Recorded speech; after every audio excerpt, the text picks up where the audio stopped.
haddaba mid ogow hee marka yaahe mid ogow taa ogaanaysa maxay tahay diamondku waa 13 heartiguna waa 13 crowlkuna waa 13 sbiguna waa 13 iyagaasaa mid kasta wuxuu leeyahay maxay qayb lagu magacaabo pictures bismillah alhamdulillah wassalatu wassalamu ala man la nabiy ba'da assalamu alaykum warahmatullahi wabarakatuh wa Abubakar Maxamed Ilaxow insha Allah ta'ala hadii la idmahayo waxaynu sharixi doonaa qaybtii saddexaad imtixaankii dawladda wasaaradda waxbarashada sanadkii qaaday 2023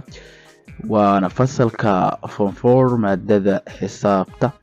waxaynu soo sharaxnay laba qaybood qaybta koobaad ku koobnaaday 20 su'aalood oo ahaa su'aalo markaas multiple choice questions ama su'aalo markaas goob galisa iyo section ka labaad oo aadna ka koobnaa su'aalo isku aadina maachina kana koobnaa 10 su'aalood section kan saddexaad waa section ka ugu muhiimsan weeye section kani guud ahaan wuxuu soo koobayaa chapter ka koobaad ilaa chapter ka ugu dambeeya chapter ka toddobaad marka chapter ka ugu horeeya waa lagu sii sheegay waa lagu sii cadeynayaaba trigonometry-ga ugu horeeya complex number sida ay u kala horeeyaan ay su'aaluna kugu diyaarsan yihiin markskana way kugu qoran yihiin marka examka hadda la soo socdo ee la gelaya ma aha mar walba waan sheega balse hadda examkani ama imtixaanka la qaaday 2023 kii la qaaday 2022 iyo kii la qaaday 2021 intaas ba markii aad dib ugu noqoto aad muraajaceyso ka shaqeyso maadadan kaliya maan dhowr maadooyin kale aad sida u fiiriso waxaan hubaa inaad wax weyn ka haysato imtixaanka aad geli doonto insha Allah ta'ala bidnaa kaliya aan ku baasi doonto wayahay wariyano iskelinay waqtigan oo iska dhuminayna section ka saddexaad waa structure questions 60 marks baa saaran waa qaybta ugu muhiimsan trigonometry ayaan ka bilaabaynaa ugu horeyso su'aasha koowaad waxa weeye find the exact value of cos 87 degree cos 93 degree minus sin 87 degree sin 93 degree haddaba kaas aynu ka soo shaqeynaynaa jawaabta saxda ah halkaan aynu ku soo baari doonaa hadii alla idin hayo waxaan haysanay inuu siiyo waxa weeye waa cos maxay cos 87 degree cos 93 degree minus sin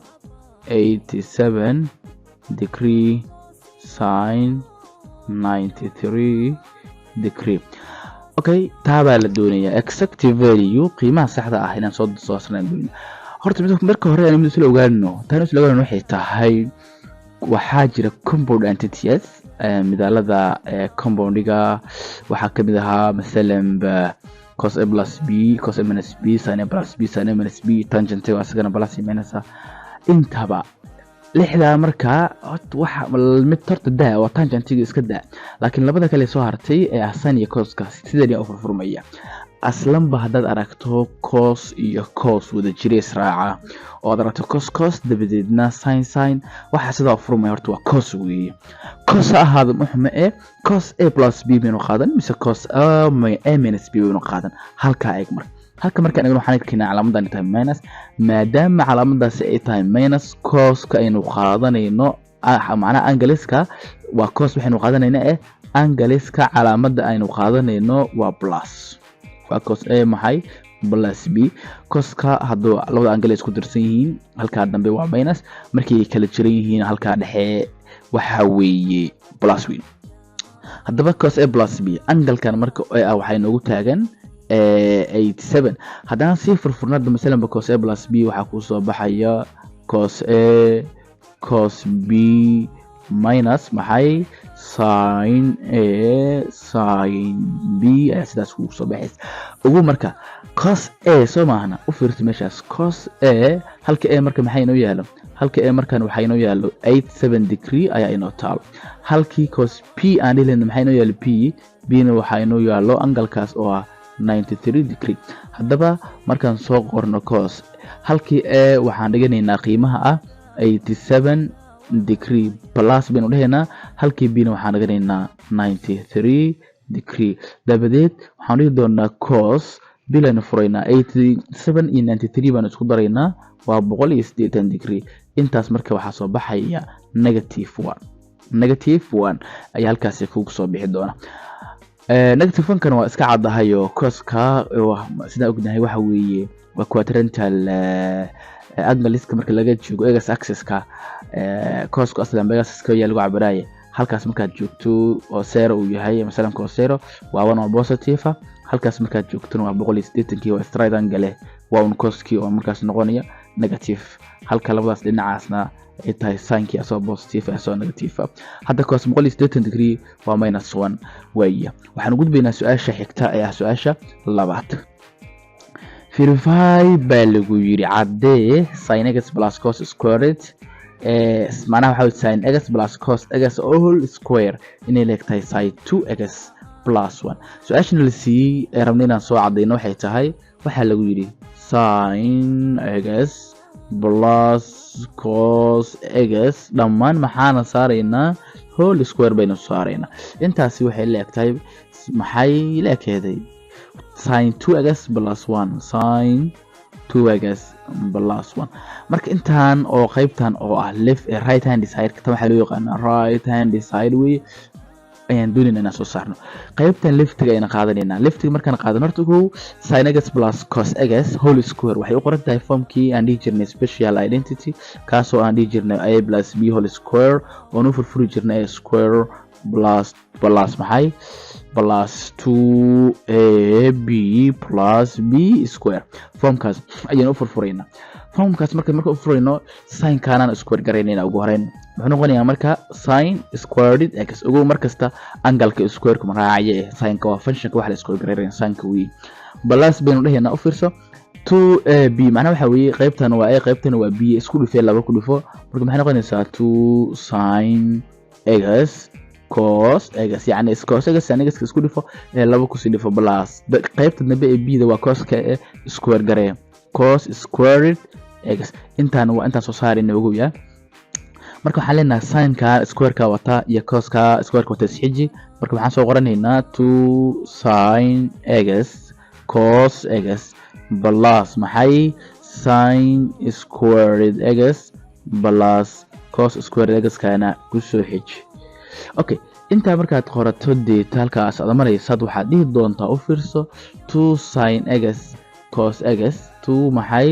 2 sin x cos x kan isoo celi waxaan leenahay 2 sin x cos x plus qaybtan dhexe ee ah sin squared x kana waxaan gelinaynaa hal bil ayagaas waxaan leenahay sin squared x plus cos squared x inta markaan joogno waxaan dhihi doonaa u fiirso 2 sin x cos x plus 1 sabab intaasoo idil wan weeye aragtida Pythagoras maxay sheegaysaa sin ka laba jibaaran hadii lagu daro cos ka laba jibaaran inuu hal soo baxayso maahay nacam marka intaas waxay noqonaysaa plus 1 haddaba su'aal idin gudiinaya dib u noqo xasuusta dib u celi double Ingiriiska markii laga hadlayay sin 2 baa buuga kugu qoray san jeclahay maxay leekeed 2 sin cos soo ma ahayn nacam hadda inta marka waxaan ku haynaa 2 sin x cos x angle ku x ma noqon karaa baa noqon karaa sita alpha gamma beta wuxuu noqon karaa saas awgeed 2 sin x cos x ma haysid hadda halkii 2 sin x cos a waa 2 sin x cos x waxaad dhiganaysaa 2 sin x maxaad dhiganaysaa wariyaha 2 sin x baad dhiganaysaa waxa la 2 sin x cos x booskeedii intaasa waxay leegtahay maxay leegtahay sin 2x bay leegtahay maadaama intaan sin 2x ay leegtahay inta marka maxaa ku tirnaa balaason Soomaaliyin marka waxaan soo qaadaynaa sin 2x oo intaasi hore ay ku leeyahay intaa hore oo qaybtaas ku ahayd qaybtaas aan tilmaamay ku ahayd maxaa ku tirsanaa marka plus 1 waxa laga doonayay marka maxay ahaayeen intaas Soomaaliyin sin 2x plus 1 leegta cadee nacam su'aasha labaadna intaas aynu gudbayna su'aasha saddexaad aslan ba trigonometry waan ka baxnay waxaan u gudbaynaa complex number waxaan haynaa subtract waxa kala goynaysaa 5 - 6i - 3 - 4i intaas aynu kala jaraynaa aynu ka shaqeynayna waa subtraction of a complex number weeye maxaan haysanaa 5 - 6i intaas waxaanu ka jaraynaa maxay ii sheegay maxaynu ka jaraynaa 3 - 4i 3 - haye 4i inta marka waxaan leen u fiirso qaybtaas oo minuskaas aan xaggaas ku dhufanayna waxaan leenahay 5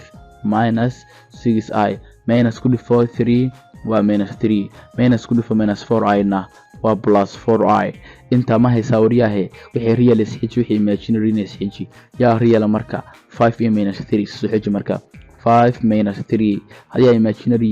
minus 6i iyo plus 4i isxiji ayagana minus 6i plus 4i haddaba labadan kala gooyi maxaa soo baxayso 2 ma aha labadaana way kala jarmayaan maadaama plus iyo minus yihiin laakiin tirada negative ka wadata ayaa soo baxayso waxaa soo baxaya maxay 2i haddaba jawaabtii saxda ah waa 2 minus 2i waxaan ugu gudbaynaa su'aasha xigta waryahay intaas 2 marks kuwa ka waran ceebtaada weeye su'aasha saddexaad waxaa lagu yiri find the modulus and argument of 3 plus 4i modulus argument labaduba soo saaraysaa complex number lagu siiyay waxa weeye waa 3 plus 4i haddaba halka ayna keeno waxaan leenahay maxaa la siiyay 3 plus 4i this is waxa weeye waa complex number u qoran set moduluskiisa soo saarayna ugu horeyn waxaan leenahay modulus of set saas baa loo qori karaa hadaa doontan aad u qori kartaa intaas waxa lagu helayay x square plus y square oo inuu ka saarayno maxay radical inuu ka saarayno square root hadda x square kii muxuu yahay waryahay qaybta real number kama real part-ga waxa doonta dhehe waa x kii weeye qaybta imaginary part-gana waxa weeye iyana maxay y-dii weeye haddaba halkii real number ka x dhigo halkii imaginary part-ga ahana waxaad dhiganaysaa y ba waxaad dhiganaysaa maxay qiimihii lagu siiyay ee ahaa imaginary part-ga way ku bedelo way markaan ka shaqeynayno modulus of set marka wuxuu noqonayaa muleekaanaya halkii x maxay noo yaalo 3 soo maahan 3 square plus markaad tiraahdo ugu waxaad qorayso imaginary number ka ma ahan imaginary part wax la isku wargaranay way lagu bedelayo not imaginary number but is imaginary part saas awgeed halkaas waxaan dhigaynaa 4 okay waxaan dhigaynaa maxay 4 kaasna waynu isku wargaraynaa hadaba 3 isku wargaray 9 plus 4 isku wargaray imisa 16 weeye maxaynu ka saarnaa square root isu geey 9 iyo 16 maxaa weeye waa 25 ka saar square root maxaa soo baxaya 5 saas awgeed plus or minus baa soo bixi laakiin plus aynu qaadanaynayo distance waynu cabiraynaa hadda soo modulus ma harin ha dhehe argument of maxaan leenahay this complex number weeye wuxuu leeyahay leenahay tan inverse of maxay y divided by x sidaas baa lagu helay iska fiiri wariyahay sidaas baa lagu helay iska fiiri dab waxaan leenahay tan inverse of maxay y-dii halkeedii waxaan dhigaynaa 4 over halkii x waxaan dhigaynaa 3 intaas markaad computerka geliso waa adiga dhihi doona shift tan markaad shift tan tiraahdo kadibna 4 divided by 3 aad geliso waxa ku soo baxaya waa marka qiimaha uu ku saaran yahay radian waxa ku soo baxaya 53 point maxay 53 point waxa ku soo bixi doona 13 qiimahaas ayaa argument ku soo bixi doona waraamad fahamtay halka kore waa moduluski halka dambana waa argumentigii moduluska complex number lagu siiyo moduluskiisa waxaad ku helaysaa real number ka laba jibaar imaginary part ka laba jibaar isugi ka saar square root waa moduluski haddana real number ka uu qaybi adoo tan inference isticmaalaya imaginary number ka waxaad u qaybinaysaa imaginary part ka dheh waxaad u qaybinaysaa maxay imaginary real number ka tan inference markaad la qaadato angle-ka ku soo baxay waxa noqon doona argumentigii waya su'aasha shanaad waa use the quadratic formula su'aasha shanaad waa qaybta complex number ka su'aasha saddexaad weeye use the quadratic formula adeegso isla xisaablayda ama xeerka isla xisaablayda adeegso to solve si aad u xalliso x square maxay minus 4x plus 5 maxaa lagu siiyay x square minus 4x plus 5 equal maxay 0 this is a quadratic equation tan isla xisaabli weeye isla xisaablayda badana waxa lagu xalin karaa dhowr methods laakiin methodka kaliya ay aqbalayso laba method bay aqbalaysaa ay ka badan laakiin methodka hadda aan doonayno inaan ku shaqeyno waa methodkani loo yaqaano quadratic formula ama general formula kaas oo u qoran minus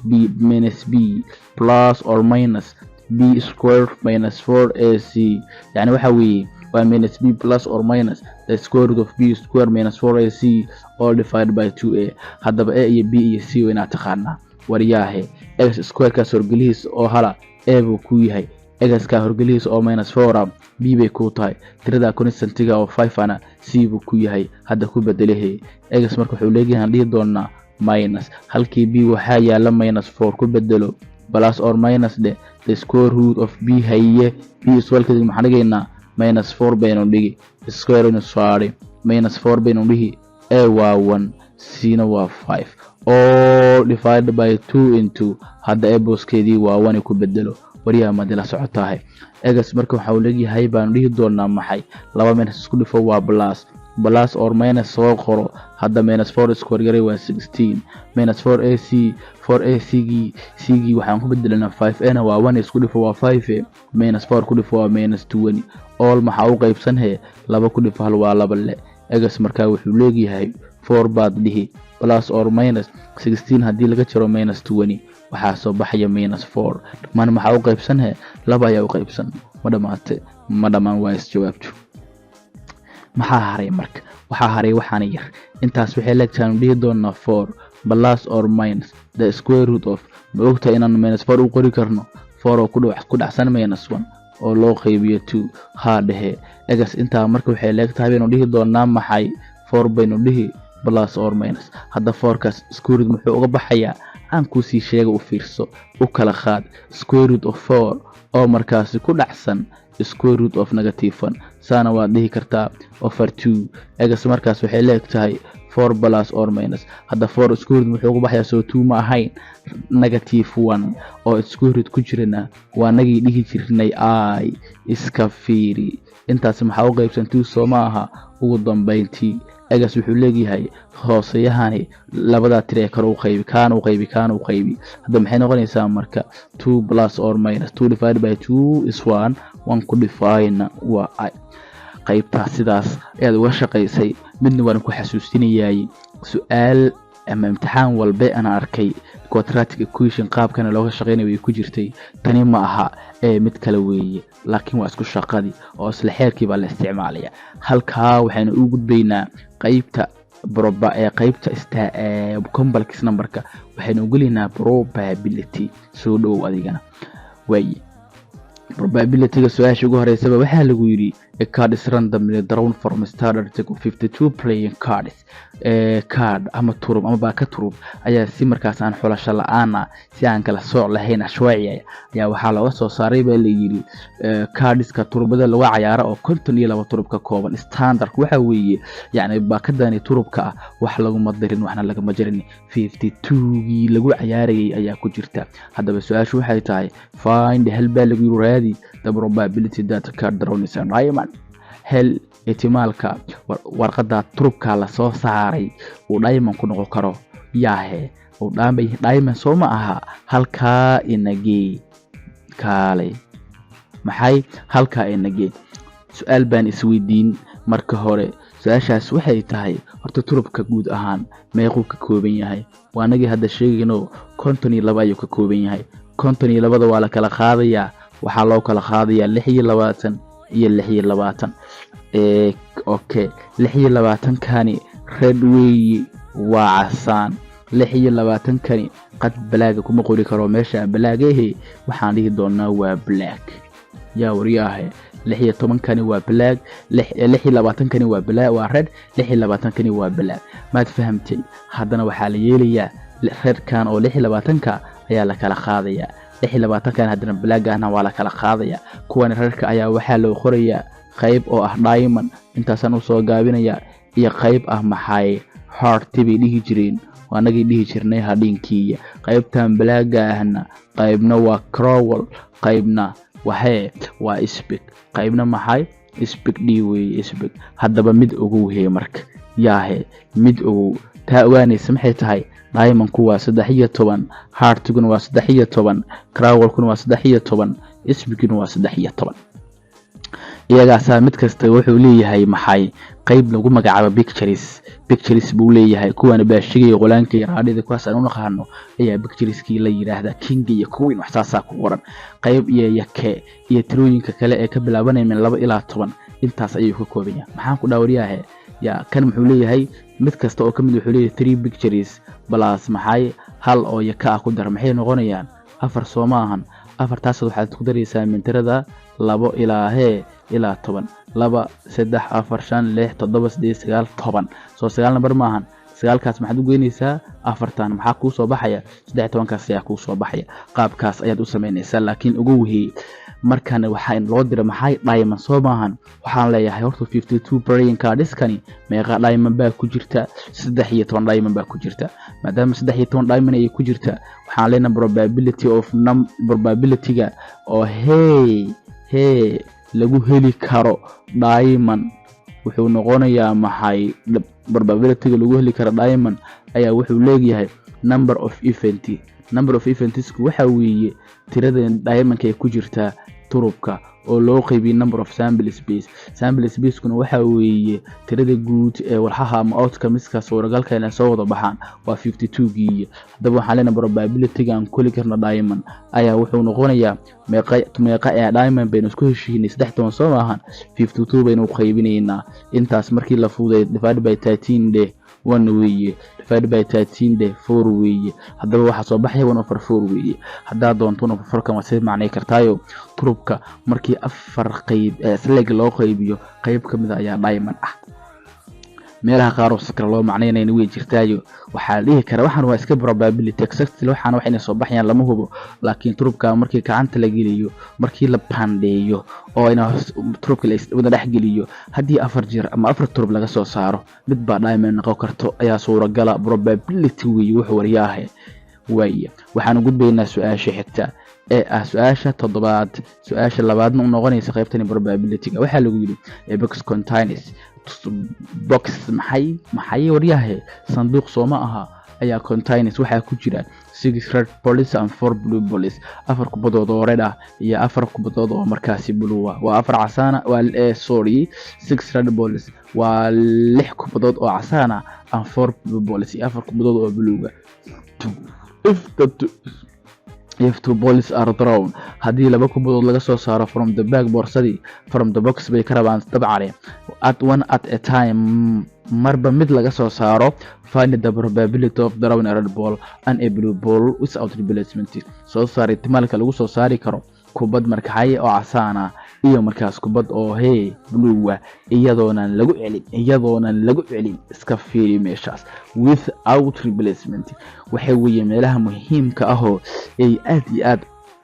loo baahan yahay in la kala saaro sababtoo probability-ga waxa ku jira qayb isku eg ba ku jira sida combination iyo permutation sida dependent mutually iyo non mutually exclusive events iyo non mutually exclusive events hadaba tan inuu ka shaqeynayna kuwaas ay noo dambeeyaan bal halka ayaan tagno maxaa la yiri horta waxa la yiri back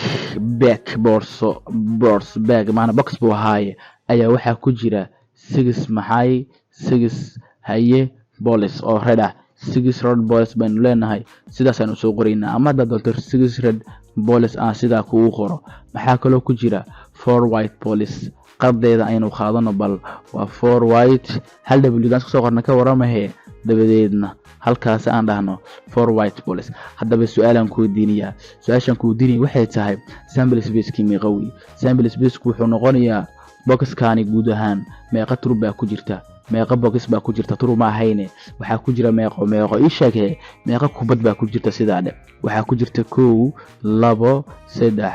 4 5 6daasi waa casaan waxa ku jirta maxay afar oo maxay hadana oo white ah ayaa ku jirta guud ahaan marka meeqay noqonayaan waxay noqonayaan 6 oo lagu daray maxay afar intaas oo leeg 10 hadaba number of sample space-kii horta imka asagu waa 10 hadaba su'aasha aan raadinayno markaan raadinayno ihtimaalka lagu heli karo tiro markaa ihtimaalka lagu heli karo kubadaas oo ah red ayaan waxa dhihi doonaa probability-ga lagu heli karo red horta waxaan raadinayno waa red dabadeedna in la soo saaro kubad markaas oo white soo maahan hadaba anda maadaama aan isticmaalaynay without replacement markaad aragto ugu waa dependent events waa waqdacyo markaas isku xiranoo saameynaya yani sample space-kooda baa saameynaya hadaba waxaan leeyahay probability of maxay of red oo ara ayaa waxaan ku dhifanaynaa ihtimaalka ama lagu heli karo white anagoo markaas following anagoo hore markaas u maxay in r2 ay hore u baxday yani hal kubad oo red ah in hore loo soo saaray the probability of red haye an and white ayaa waxay la eg tahay ihtimaalka lagu heli karo maxay kubad oo ii sheegay kubad red ah ayaa wuxuu yahay 6 offer sample space meeqa weeye waa 10 lagu dhuftay kubad lagu heli karo white-na muxuu noqonayaa 4 la hoos dhigay 9 sababtoo ah 9 maxaan u ri ma fahamto wariyahay ma garato waxaan 9 waxaan u qoray without replacement baa la yiri kubadan ayaa la soo saaray dibadda la geeyay laguma soo celin boxkii meeqa ku hart 9 baa ku hart sidaas awgeed sample space ayaa isbedelay maadaama ay yihiin dependent events haddaba ihtimaalkaas wuxuu noqonayaa marka 6 4 ku dhifo 24 weeye 10 ku dhifo 9 9 weeye haddii la fududeeyo ka warama maxaa soo baxay tolow haddii la fududeeyo hadda halkan u qaybina ka waran iska tartiibsano 2 u qaybi 12 weeye 2 u qaybi 45 weeye 3 u qaybi 4 weeye 3 u qaybi 15 weeye waa dhabaat hadaba 4 loos dhiga 15 ayaa lagu heli karaa ihtimaalkaasi in marka koobaadna la soo saaro red dabadeedna la soo saaro maxay kubad oo white ah su'aasha sadeedaad ee guud ahaan ahna su'aasha saddexaad ee probability-ga a day of the week is selected at random maalin kamida maalmaha asbuuca ayaa la soo doortay si random ah xulasho la'aan si doorasho la'aan ashwaaci baa la yiraahdaa find help the probability ihtimaalka that is a Thursday or Friday kaasoo ay ku noqon karto maalin khamiisa ama ay ku noqon karto maalin oo jumco ah haddaba su'aasha ugu horeysa in isweydiinayno horta waxay tahay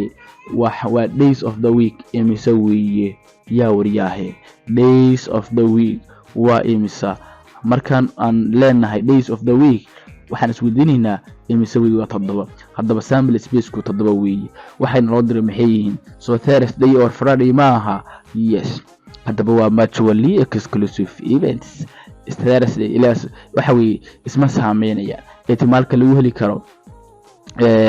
ihtimaalka yani waxaan ugu jeedaa lagu heli karo khamiis oo kaliya waa 1/7 hal khamiis baan ku jirtaa asbuuci Soomahan haddaba probability-ga lagu ay ku noqon karto Thursday asaas soo gaabsanayna or markaan dhaana markaas dana Friday-na sidaas soo gaabanayna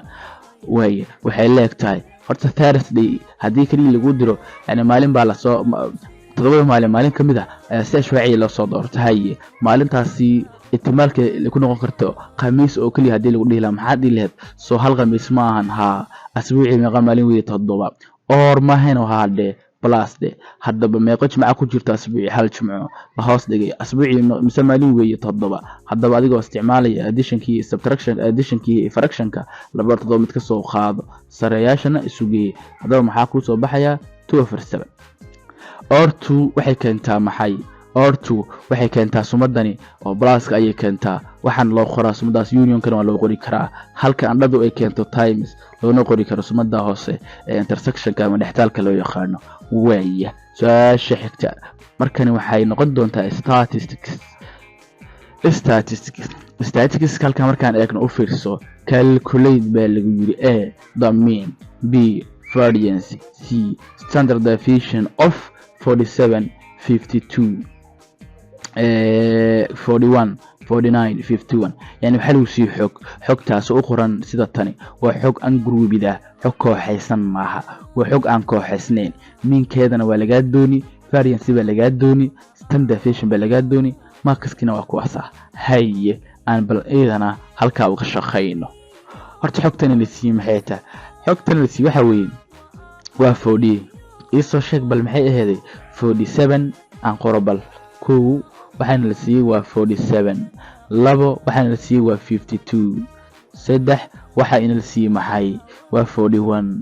afar numberkiin la siiyay maxay waa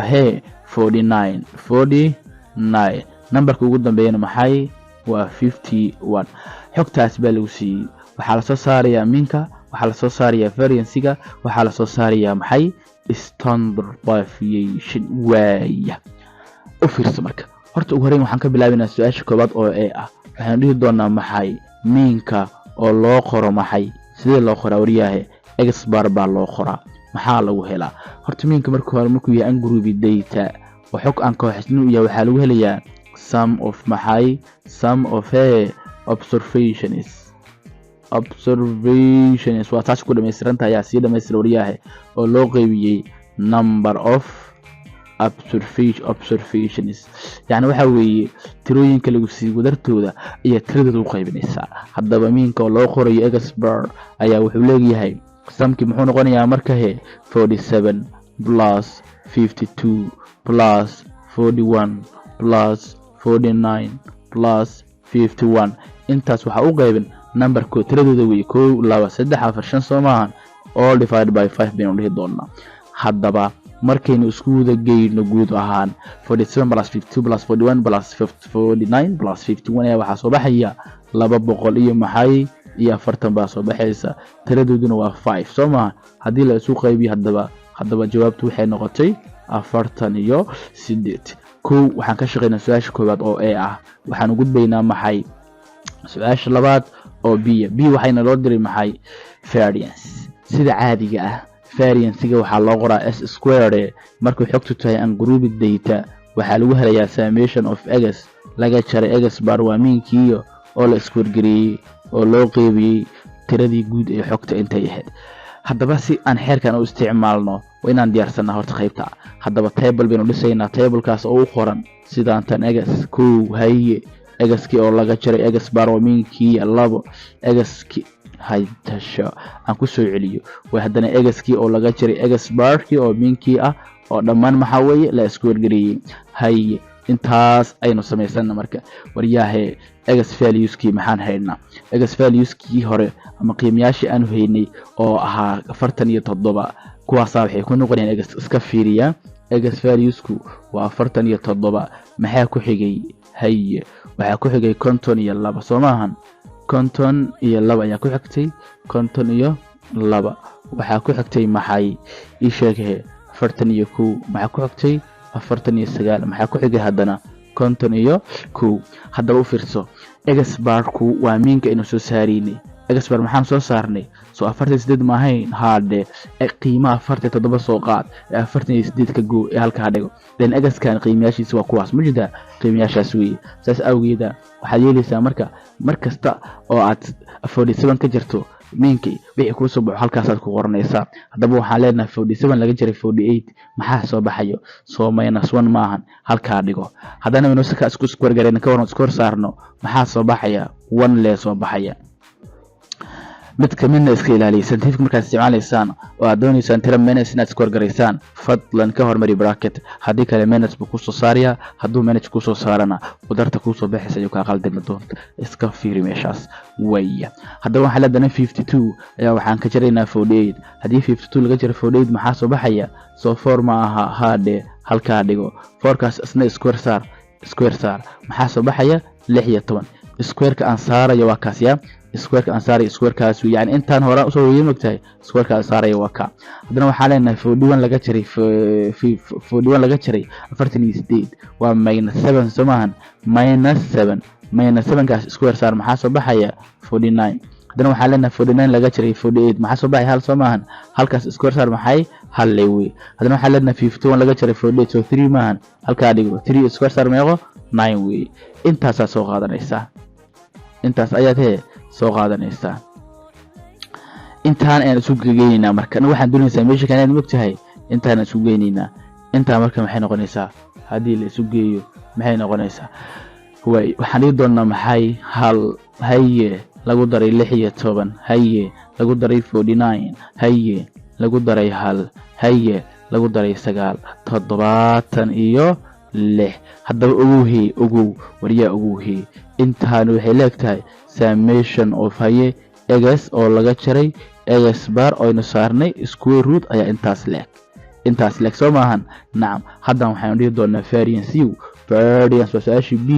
variance ugu s square baa loo qoraaye waxay leegtaan leenahay summation of haye x laga jaray x bar oo square oo loo qaybiyay n inta waxay leegtaa inta maxay noo soo baxay 76 la hoos dhigay numberkuna meeqo waa 5 Soomahan hadaba s square of variance-ga ayaa wuxuu la mid noqonayaa waxaan leenahay marka 76 loo qaybiyay 5 maxaa soo baxay 15.2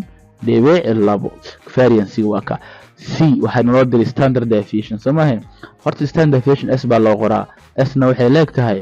s square-kii oo laga saaray square root haddaba s square-kii waa variance-gii maxay noo soo baxay 15.2 maxaanu ka saaraynaa square root haddaba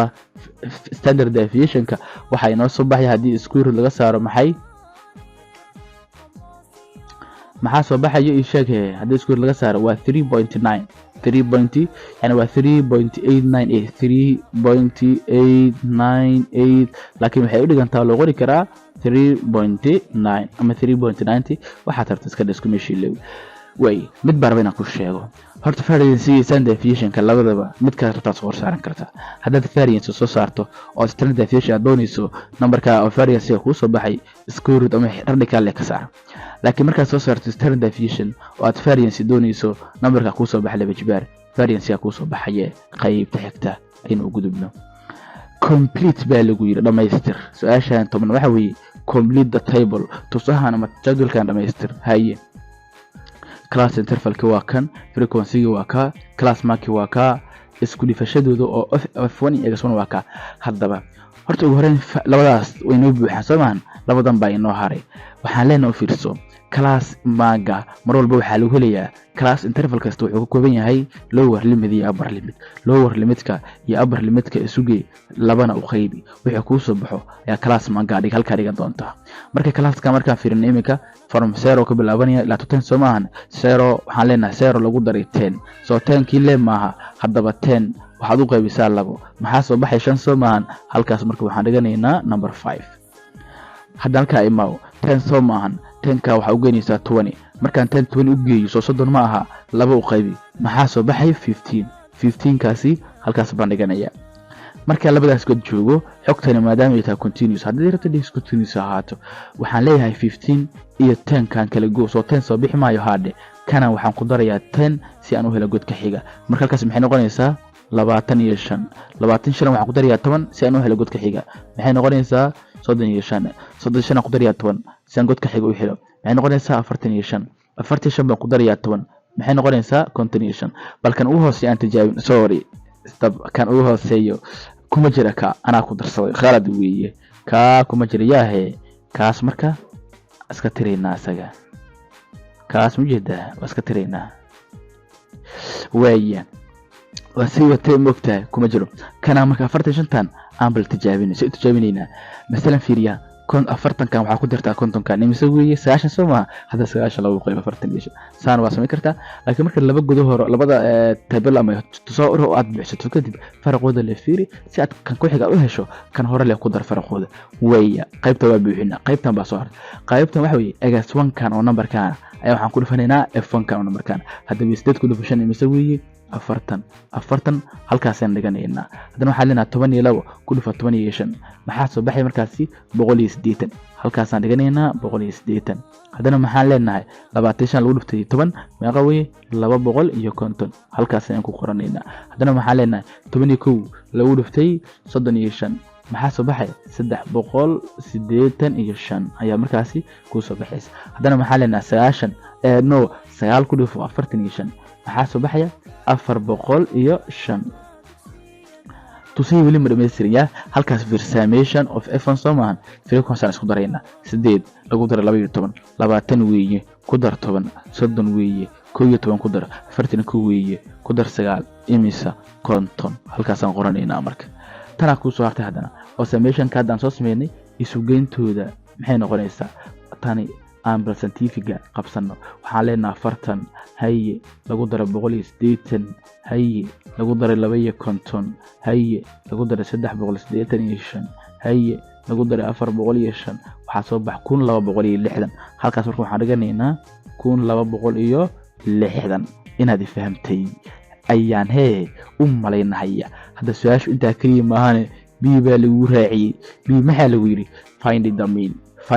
mean horta halka ayna keen waxay ku soo xasuusinayaan minka oo nu qorayna day x bar Soomaaliya wariyahay x bar Soomaaliya qorayn minka nu qorayna x bar wuxuu leeyahay marka xogtu tahay group data oo xog kooxaysan summation of fx oo loo qaybiyay summation of f baa lagu helaa summation of fx meeqaynu soo helnay 1260 summation of f na meeqaynu soo helnay konton aan soo hubino waa ka soo bi kartaa u fiirso waa kana summation of f maxaa soo helnay konton summation of f x na maxaa soo helnay 1200 iyo maxay iyo 60 haddaba x bar oo miinkii ah wuxuu leeyahay waxaan leenahay 1260 loo qaybiyay konton maxaa soo baxaya 25.2 haddaba inaad fahamtay ayaan rajaynayaa insha Allah ta'ala way intaas waxaan ugu gudbaynaa qaybtii chapterkii statistics-ka 3 chapter ayaa still dhiman waqtigan waa inahayaaba limitskan gudbaynaa 12 evaluate baa lagu yiri lim radical 1 plus x as x approaches to 3 as x maxay approaches to 3 waxa la yiri evaluate lim radical 1 plus x as x approaches to 3 ma tahay yes is 3 way marka u fiirso direct substitution isticmaal x-ka muxuu ku sii qeeyaa inuu noqdo 3 soo maahan halka x 3 ku bedela marka radical 1 plus halka x 3 dhig inta maxay leegtahay hal 3 uge 4 soo maahan hadda square root of 4 maxaa soo baxaya waa 2 haddaba jawaabta saxda ahi labay noqonaysaa taasaas ku gudbinaba qaybta labaad limitsku qaybaha nooca marka uu qoran yahay aad bay u fududahay way b nage limit of haye 2x square minus 1 plus 7 maxaana la siiyey lim of haye x square saas ma yahay lim of aan soo hubina bal lim of waxa weeye waa 2x square lim of maxay waa 2x square way wariyaahe waxaan la siiyey waa lim of 2x square halkaas ii soo qor halkan aan tiro wax yar waa lim of waa limit of 2x square haye plus 7x okay minus x plus 1 aan ku soo celiyay bal wax yar maxay ahayd waa minus x plus 7 minus x plus 7 soo maahan as x approaches to what muxuu ku dhawaanayaa x ku inuu noqdo maxay minus 1 buu ku dhawaanayaa sababta halkaas waxaan dhiganaynaa minus 1 so aslan direct substitution isticmaal 2d equal to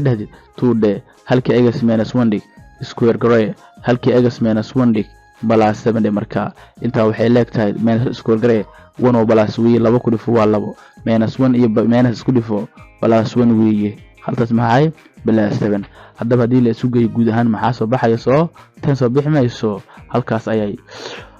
ku dhamaatay waxaan u gudbaynaa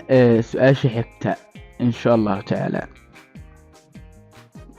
waxaan u gudbaynaa su'aasha xigta waa su'aashani waxay ka kooban tahay ama ay noqon doontaa iyana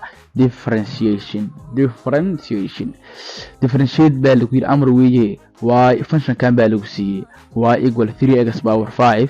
y equal asalka ku qoranno y maxaa lagu siiyey wariyaha waxa lagu siiyey y equal 3x power 5 3x power 5 minus 2x cubic maxay lagu xijiyay ii sheekay plus 4x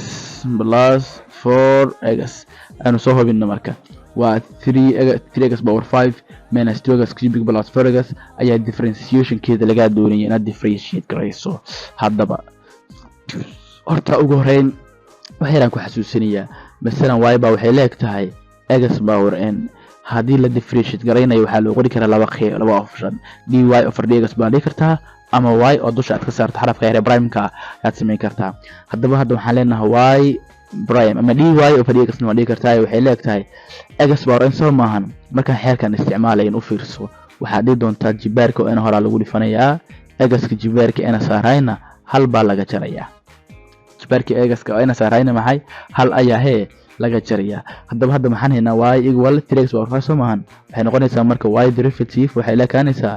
5 kaas iyo waxa isku dhifanaysaa 3 daas wuxuu noqonayaa 15x power 5 soo maahan 5 soo maahan nacam halaad ka jaraysaa minus 3 daas 2 da horgalaha ku dhifo waxay noqonaysaa maxay 6x 3 soo maahan hal baad ka jaraysaa plus 4 لكن جبارك يساوي يدي لو دفتالكس من 4 لسه معن 4x hal sooma jibaarkiisa hal sooma ahayn hal baad ka jaraysaa imika haddana tartiib inaan wadnaa yar qurxane waaya waxaan leenahay y derivative waxay leegtahay 15 x power muxuu noqonayaa markani 4 buu noqonayaa minus 6 x power muxuu noqonayaa stilaalka goos oo 2 ma aha plus 4 x ku jibaaran ever buu noqonayaa y ugu dambeyn marka y derivative waxay leegtahay 15 x power 4 minus 6 x square plus 4 sababtoo ah x power 0 wuxuu leeyahay hal haddii lagu dhufto plus 4 na waa plus 4 kile sidaas awgeed differentiation kii halkaas ay ku dhamaanay waa 15 x power 4 minus 6 x square plus 4 way next question su'aasha xigta ayaan doonaynaa waxaa lagu yiri find the coordinates of the maximum and minimum points on the curve y equal maxaa lagu siiyay x cubic minus 3x square plus 1 su'aasha tani maximum iyo minimum baa lagu diray waa su'aal xogaa yara dheer weeye marka waynu sameynayna iyana waqtiga waan babsiinayna insha Allah taala fahamtaan rajeenaya waxa lagu siiyay y equal maxay yahay soo eegno waxa lagu siiyay y equal x cubic minus 3x square plus 1 x cubic minus 3x square plus 1 so tan ma aha way horta waxa lagu diray waxa weeye inaad soo saarto maximum points iyo minimum points inaad soo saarto ayaa la doonayaa maximum minimum marka la soo saarayo waxba ka horeeya ugu horeen oo warkaas qiyaas fiican u dhigeyso minimum iyo maximum marka lagu dirayo waa inaad qodobadan soo socda aad dabaqdaa weeye ko function ka lagu siinayo waa inaad horta xigtaa first derivative marsi derivative ka daan sameeyeen muxuu ahay 3 hore ku dhifo x ka jibaarkiisii maxay halka go sidoo kale kan 3 hore ku dhifo hadii 2 lagu dhifto halka maxay noqonaysaa 6 x soomaan plus 1 ka hadii la xigo everas soo baxay no sorry 1 ka markii la xigo everas soo baxay yani ever soo baxayaho jibaarkiisii 1 ka waxa ku dhacsan x jibaarkiisii uu yahay 0 haduu hore uga dhacaan everas markaas kaas iska dhaafeynaa dan waxaan leenahay marka first derivative wuxuu noqonayaa 3x halka go meeqawi laba soo maahan minus 6x okay horta stepka koobaad waa stepka hadaan sameeynay waxay ugu horeyn markaad xigtaa kadib oo saa u xigto ayaad dy ama xigistii aad sameysay ay waxaad leekaysiinaysaa maxay seer leekaysi markaan seer leekaysin macna waxa weeye 3x square minus 6x ayaa waxay leegtahay 0 wa gradient kii markuu yahay maximum point 0 la salaam ek naam marka 0 leekaysinaysa marka waxa soo saaraysa qiimaha x soo saaraysa qiimaha x muxuu yahay marka 3 dan iyo 6 ka soo 3 kama saari karo x kama saari karo soo dibadda waxaan geynaynaa 3x halkan waxa ku soo haraya x saddex u qaybin halkaasna waa -2 equal 0 marka 3x ayaa waxay leegtahay 0 ama x minus 2 ayaa wuxuu leeyahay 0 xeerka waxaan sibcalina 0 factor theorem hadaba 3x maadaama 3x ever ay la eg tahay yani x macnuhiisu waxa weeye 0 waa kan sidoo kale x minus 2 sama wareej muxuu noqonayaa 2 sama okay marka inta markaan soo saarano x marna waa 0 marna waa minus 2 mayno function kii oo in la siiyo oo wayda soo qaadanaysa marka function ka soo qaadato kadib qiimaha x ku bedel point baa ku soo baxaya hadana qiimaha x kala baad ku bedel point kala ku soo baxaya marka functionka waxaan haysanaa waa x cubic minus 3x square plus 1 y waxay leegtahay x cubic minus 3x square plus 1 mahino markaad x haysato 0 qiimo kasta meel kasta x ku bedelo qiimaha 0 si ay kugu soo noqoto si u soo saarto wayda koobaad hadda waxay noqonaysaa marka 0 x cubic minus 3 into 0 square plus 1 hadaba waydan marka maxaa ku soo baxaysa inta waa halkan waa 0 halkan waa 0 1 baa ku soo baxay bis macna waxa weey markii x ku saar u qaadana way maxaa soo baxay soo ma saas awgeed horta waxaan haynaa hal pointigaas oo ah 0 marka x qaadanay y1 baa soo baxay pointkaas meel dhig hadana isla equationkii originalkii soo qaado wayda ahaa x cubic soomaan x cubic waxaad ku bedeshaa 2 ku bedel markaan 2 maxaa saara marka cubic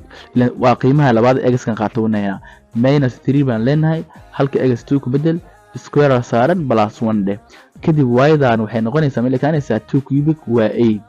2 square waa 4 ku dhif halkaas waa minus 12 plus 1 haddaba y-du markaa waxay noqonaysaa plus 8 iyo plus 1 9 Soomaa plus 9 iyo minus 12 waa minus 3 macnaheedu waxa weeye point kalaan haynaa pointkaas oo ah markaan x-ka aan qaadanay 2 inuu soo baxay y-da inay soo baxday minus 3 pointigana waan haynaa waxay markaan kor ku wado meeshaas markaa joogto marka pointiga hadda aad soo saarto waxaa loo yaqaanaa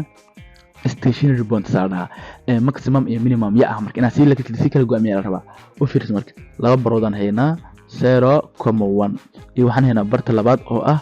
2, minus 3 يعني labadan barood tee maximum ama tee minimum laba option ku furan markaan hal option aan ku sheegaya optionka kale marka la hayno noqoto optionka aan ku sheegay wuxuu yahay qiimahan oo x-ka ah oo seerada ah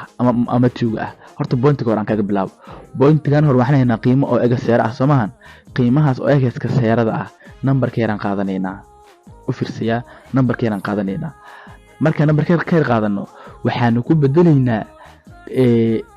functionkii aan xignay markii la xigay maxaa soo baxay 3x square minus 6x 3x square minus 6x ma soo bixino hal qiimahan ku bedelinaa yani x kan oo seerada ah tira ka yar qaado mesela hada x oo seera maxaa ka yar minus 1 ka yar square saar minus 6 x kii ku bedel minus 1 3 de inta square 3 la soo baxay mogtahay 2 minus square 9 Soomahan hadii soo plus noqon mayso 6 times 1 so 6 ma hadii uu sugay maxaa soo baxayo 9 soo baxayso okay markaan qiimo ka yar qaato maxaa ii soo baxay halkaas aan sii dhiganayaa waxa ii soo baxday qiimo balaasa haddana seeradii aan waxaan ka qaadanayaa numberka weyn mesela muxuu noqon karaa 1 soo noqon karo ha 1 qaado marka 3 de halkii x 1 ku bedel square garee minus 6 halkii x-na 1 ku bedel hay 1 square garee 1 waa 3 ku dhif waa 3 minus 6 ku dhif 1 waa minus 6 maxaa soo baxay marka dil kala jaro minus 3 so minus 3 man marka labaad maxaa soo baxay minus 1 Soomaa marka u fiirso point markaad qaadato qiimaha x ka yar oo first derivative-kii aad ku bedesho hadduu koowaad ku soo bax plus oo marka labaad ku soo bax minus pointkaas waa maximum point maxaan ku dhahaa waa maximum point haddii bilcagsi marka pointiga kale aan tagno marka pointiga maxay haynaa soo tuuma hayno 2dan numberkeena qaadanaynaa waxaan ku bedelaynaa isla functionkii oo first derivative ah oo ah 6x square minus 1 3x square minus 1 3 hadda mesela kan maxaa ka yar 2 maxaa ka yar 1 ka yar markaan 1 ku soo bedelana waa kanahay maxay noo soo bax tira minus soo baxda ha kowde ko marka waxayna tira minus hakade tira kowna qaadana mesela 3 oo kala qaado markaan 3 halkaas dhig halkaas 3 ku bedelo x-ka square garee minus 6 into 3 de marka kan square garee 9 mahino 9 times 3 20 iyo 7 minus 6 times 8 na waxa waaye 6 times 3 Soomaa 18 Soomaa kala go'an waxa soo baxay 9 oo positive marka waxa inoo soo baxay markaana negative deetana positive waa minimum point marka waa minimum point haddaba marka baraha u fiirso 0,1 markaan x-ka qaadanay qiimaha oo 0 oo y-da ay 1 soo baxday pointigan waxaan leenahay waa maximum point way markaan pointiga labaadna marka x oo 2 qaadan waxay noo soo baxay tiro macnaha pointigan oo ah 2,3 buu ahay 2,-3 na pointigan wuxuu noqonayaa waa minimum point buu noqonayaa marka waxaan rabaa inaan ku soo fiiriyo ugu horeyn functionka lagu siiyo derivative kare saade waa first derivative markaad marisid kadib ewerlekc qiimaha soo saaro qiimaha aad soo saarto markaad soo saarto dabadeed original equation ku bedelo way soo saaro points ku soo baxay pointskaas waxa lagu magacaabaa stationary points ka maximum ka minimum marka waatina rabto waxaad yeeli doontaa qiimaha number care iyo number qaado hadii positive negative ku soo baxo waa maximum haduu negative positive ku soo baxana waa minimum warku intaas ku ogyahay su'aal sheegta aan markaas u gudbeyna su'aasha ku xigta waxa weeye integration waxa lagu define waxa raayay hadda integral of waqti aad u isku walaaya marka bobsiinaya 4x square waxa lagu si integral of 4x square minus 12x plus 9 dx waxa lagu yiri integral of 4x square minus 12x plus 9 intaas maxay dx horta integration laba loo qaybinayaa marna waa definite midna waa indefinite way midna waa finite midna waa infinite way saasan uga jeedaa marka integrationka sida caadiga asna waxa jira xeer la isticmaalo xeerkaas oo amsan integral of x power n dx oo kale marka la qorayo kii hore antiderivative la magaciisa kale mugta waxa la x jibaarkiisa meesha halka jirayna halaan ku darayna meesha hore ugu dhifanayna waan u qaybinaynaa kadib constant oo siyaan ku daraynaa maadaama uu yahay infinite marka waxa leenahay integral toos aan sameeynaa marka 4x inta marka waxay tahay 4x square mahino square plus 1 de hoosna maxaa dhiganaynaa 2 plus 1 jibaarkii u qaybinaysaa minus 12 x jibaarkiisa hal mahino hal ku dar sidoo kale hal lagu daray halna u qaybi plus 9 marka 9 kan jibaar wuxuu wataa oo x oo jibaar waxa ku dhaxsan x kaas oo jibaarkiisu u yahay 0 u yahay 0 plus 1 sidoo kale hoos maxaan qaybinaynaa 0 plus 1 0 plus 1 intaasna waxaan ku daraynaa constant oo markaas oo c ayaan ku daraynaa intaas marka aan fududeyno inta marka waxay leegtaan leenahay 4 over 3 ilaa laba isugeeyo 3 maahan x power laba isugeeyo meeqa waa 3 maahan nacam minus labadan isugeeyo 2 maahano 12 marka 2 qaybi 6 ay noqonaysaa x power labadan isugeeyo meeqa waa 2 maahano plus 9 x bay noqonaysaa labadan isugeeyo waa 1 labadan isugeeyo waa 1 jibaari 1 hoose lagu rimayo dabadna maxaa leena balasi qaybtaana marka intaas ayaan ku dhameeyna waxa ku socota su'aasha ugu dambayso su'aashaas oo ah maxay integralka oo markan ah finite ah oo dhamaad leh weey waxa lagu midalan integrate evaluate the integral of integral of haye 3x square minus x cube dx as lower limit kana uu yahay 0 upper limit kana uu yahay 3 way marka waxaan dhigi doonaa u fiirso sidaan soo socdo waxaan la siiyay integral of maxaan la siiyay integral of x cubic aan soo fiirino bal yani wax qalad waa 3x square minus x cubic 3x square minus x cubic dx ka waa la wada siinaya maadaama ay ka wada dhaxeen dx way kan marka finite ka halkaas waxa lower limit ku ama x wuxuu ku bilaabanayaa 1 ilaa wuxuu ku yahay maxay 3 waa qiimaha x ka inta marka waxay leegtahay leena sidoo kale 3x square minus plus 1 sidoo kale ma haay jibaarka hoos u qaybi minus x cube mahino hal ku dar sidoo kale jibaarkaas hadana u qaybi markaan balaasay la dhihi maayo ilaan waa la yaqaanaa meesha x uu ka bilaabay halka ku yahay from 0 ku bilaabanaya ilaa wuxuu ku yahay 3 intaas marka waxay leegtahay 3x laba hal ugeey 3 weeye hoosna maxaa qaybinaynaa sidoo kale 3 sugeey minus x ugeey 3 hal 4 weeye hoosna sidoo kale 4 weeye intaas marka from x uu ka bilaabanayo 0 ilaa uu ku tagayo maxay 3 inta marka waxay leegtahay ayaan dhihi doonaa 3 iyo 3 isla bixi marka waxa ku soo harayo x cubic minus saana ugu kartaa marka 1 over 4 x power 4 as x marka uu ka bilaabanayo 0 ilaa uu ku yahay 3 intaas marka waxay leegtahay markaan u fiirsiyaa qiimaha x amar waxaan ku bedelaynaa 3 marna waxaan ku bedelaynaa 0 anagoo kala goynayno marka halka x halka 3 dhig 3 cubic de minus 1 over 4 halka x tana maxaa dhigaynaa 3 power 4 intaas waxaan guud ahaan ka jaraynaa maxay x cubic maxaan ku bedelaynaa hadana 0 cubic de marka minus 1 over 4 x 0 ku bedel power 4 de intaas marka waxay noqonaysaa ama ilaa kaanaysaa 3 cubic waa 27 minus 1 over 4 3 power 4 na waa 81 intaas oo laga jaray 0 intaas waxa ka soo baxay qaybtaas dhan 0 ka soo baxay 0 jibaari 0 ku dhufan leewa waayaan inta marka waxay leegtaan dhigi doonaa 27 oo laga jaray ka ku dhifalkaas muxuu noqonayaa 81 mahayno over 4 inta marka waxay leegtahay afartan waxa ku dhifataa 27 waa 108 kor maxay noo saaran 81 intaas oo maxay oo loo qaybiyo hoose oo 4 hadii la kala jaro maxaa soo baxaya 20 iyo 81 nacam 27 ay soo baxayso waa 27 oo loo qaybiyo 4 halka ku samayn kartaa laakiin waxa ka sii qurux badan inaad qorto sida mixed fraction ruuxa noqonaya 6 3 over 4 maadaama unit la cabirayo area ay tahay la cabirayo waxa dhigi kartaa unit square hadaba intaas ayaan kusoo gabagabeynaa insha Allah taala qaybtani ugu dambeysay imtixaankii wasaaradda waxbarashada sanadka 2023 maadada xisaabta fasalka form 4 wabillahi tawfiiq assalamu alaykum wa rahmatullahi wa barakatuh